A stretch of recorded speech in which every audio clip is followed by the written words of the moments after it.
Good morning, and how are you today? I'm fabulous for someone that only got about 3 hours sleep. Who's ready for their cup of joe? Oh my gosh, it's all spilled and all over. Anyway, I hope you had a great day yesterday, and I hope you're ready to have a great day today. I have glasses on. It makes me look smarter because I got to read some stuff. All right. Man, oh man. So we're finally out of Afghanistan. Kinda. Yes, that's right. We're out of Afghanistan. Kinda. I'm glad we're not there anymore. I wish there were other war zones we would get out of. But we're not out of there yet. Maybe we never will be. And that's what I wanted to talk about today, is because there's going to be people on one side taking a victory lap because they're partisans and they support Democrats no matter what. And then there's people on the right who are going to attack him because they're partisans and all they know is Republican. If this is the first time you've ever watched anything, I am a 32-year registered independent, so I don't do the party politics thing. I have equal disdain for both of them. And that continues today because I don't see it getting any better. Well, maybe someday. But anyway, what do I mean? We're kind of out of Afghanistan. Well, I mean that on several levels. There's one that's really obvious. There were people that were left behind. Now, if you're a partisan, I don't care. I'm not interested in your excuses one way or the other. The fact is that there were people left behind. If you're saying that there's absolutely no way we could have gotten more people out, how the hell do you know? I don't know any political experts or military political experts. I'll take that back. Maybe I know one or two. I do know a couple of guys that got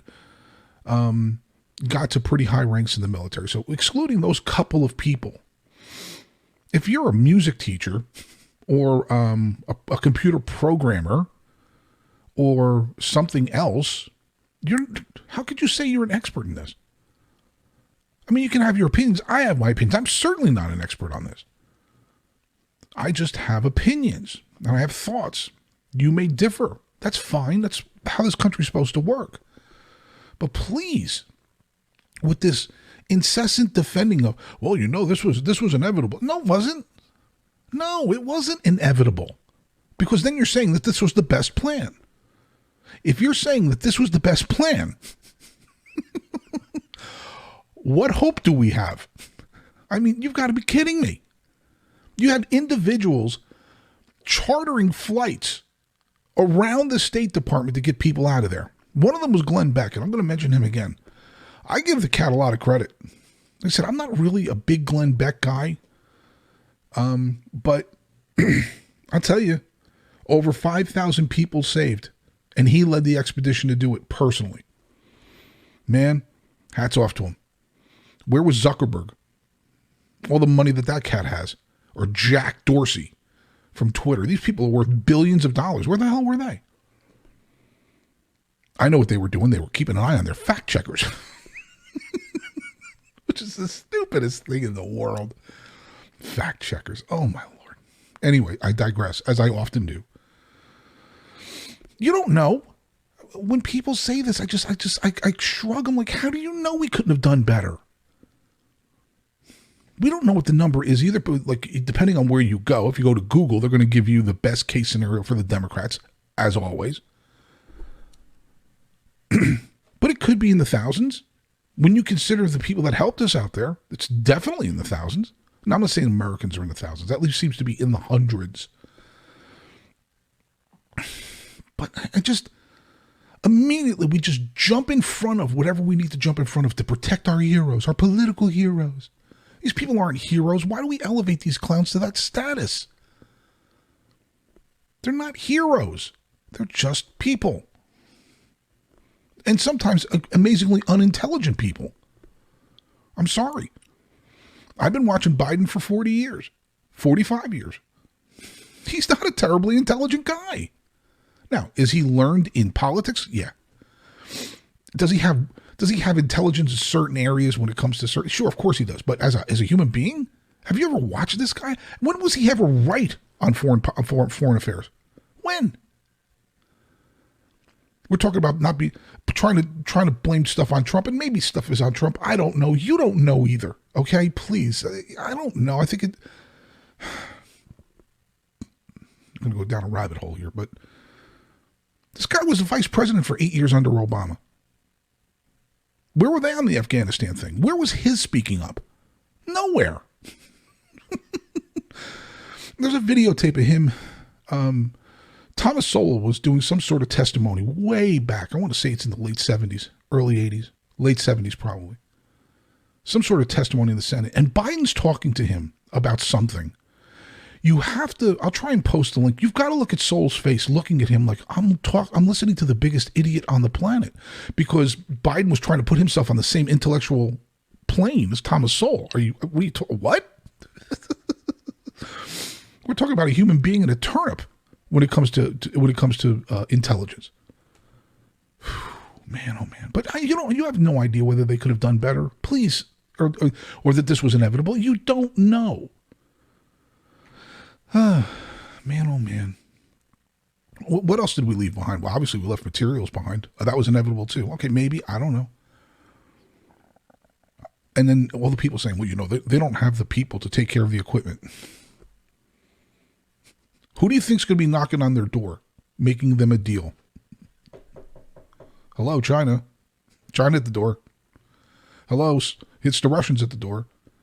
Any one of our enemies. I'll tell you what, we'll help you maintain this equipment. Just let us put some observers around. Are you telling me that they won't do that? I mean, we're talking about, this is checkers level thinking. This isn't chess.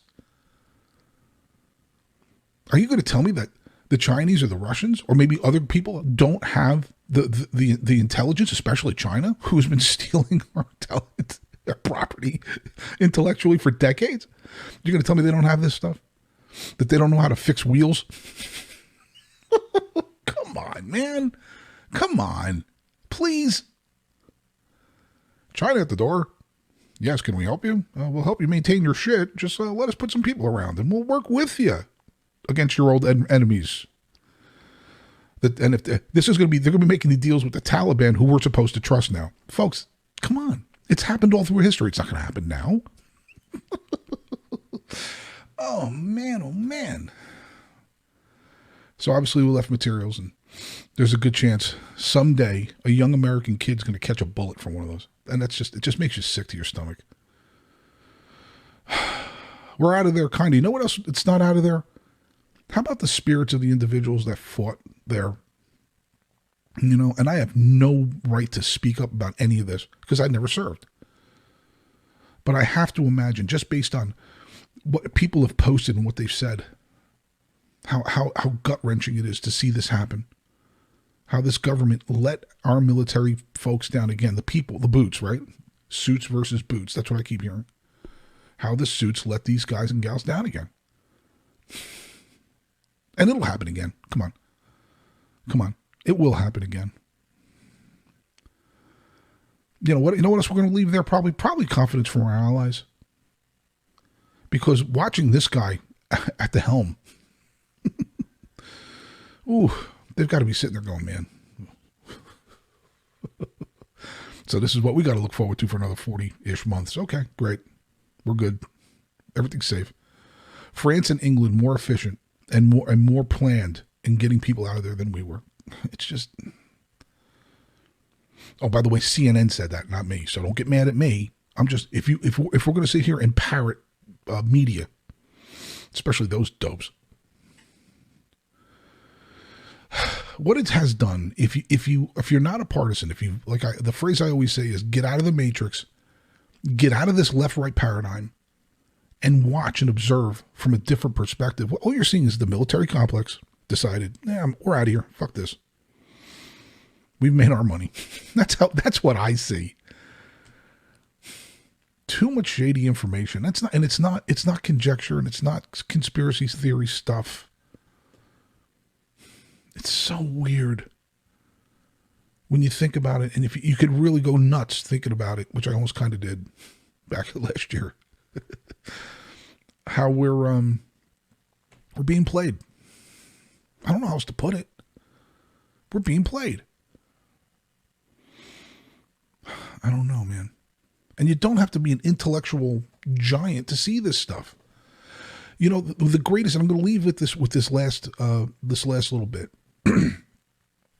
One of the biggest games that they play is, well, you're not an expert in politics. Well, you're not an expert in critical race theory. You're not an expert. In a lot of these things, you don't have to be. Because you can look at it from 40,000 feet and be like, yeah, this is fucked up. This is dumb. I'll use this critical race theory not to go off too far. One of the tenets of critical race theory is that there is a basic definition for whiteness and blackness, and that you cannot overcome that if you're a person that absorbs whiteness and is all about whiteness, because that is always going to find its way to the top. It's all about whiteness. Okay, explain to me how tens of millions of white Americans voted for a black man over a white man in 2012. What did you do with your whiteness then? Did you put it in your pocket? Okay, I'm going to hide my whiteness now. And then take it back out?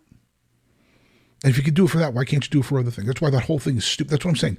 You don't have to get into the minutia of it. You could just look at it. And that's just one of several examples of how stupid this whole thing is. It's utterly ridiculous. Or even Marxism. You don't have to dig deep. You don't have to know every theory about it to say that people have to absorb the characteristics of others who look like them. And I'm paraphrasing. It's not all of Marxism. Or people in a financial class, they're the oppressor. Every single person. So effing sick. So we're not out of there, folks. We're still there. And we're probably going to go back.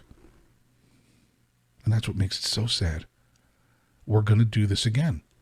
A new generation of generals and leaders are going to be like, oh, we got to flex our muscles again. And they'll take what was a very legitimate issue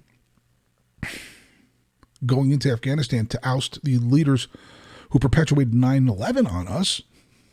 That was legit. We had no choice. But next Saturday is the anniversary. 20 years. Man, I don't want to see this clown doing a victory lap on TV. Man, that will be heartbreaking, because there are a lot of people that were really hurt by the decisions that were made by this administration in the last month and a half. Not Trump. Trump made plenty of mistakes, but he's not in power right now. And to shove this off on him or anyone else, like when Trump shoved some stuff off on Obama too, that was bullshit. Not interested next Saturday on the 20th anniversary of literally the worst day of my life as a civilian in this country. Not interested in watching a 78-year-old guy who has no idea where he is sometimes taking a victory lap on this. So I'm trying not to presuppose he's going to do that. Who knows? Anyway, that's enough. Wherever you are today, I love you. I hope you have a wonderful, wonderful day. And man, embrace the people near you. That's all we can do right now. That's all we can do. Love you. Have a great day.